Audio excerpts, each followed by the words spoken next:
So ito na guys ang continue ng aking roses. Ayan, galing lang yan sa garden ng lola.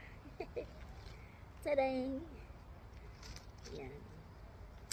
Galing yan sa garden ng lola. So,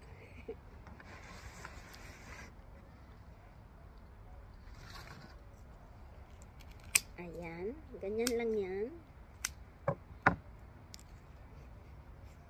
Tutusok lang yan.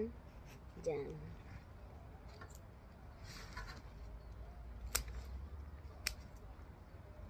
Ayan, guys. Galing yan sa aking garden. Ayaya. Natusok pa ko.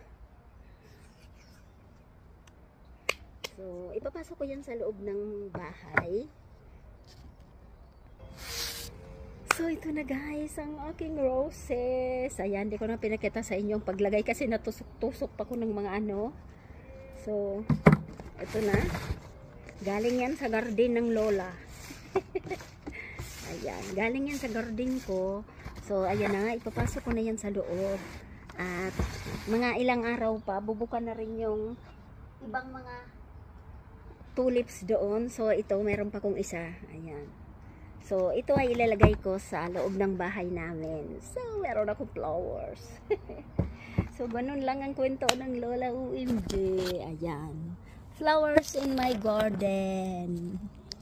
Bye guys. Thanks for watching. I love you all mga kalalabs. Flowers in my garden.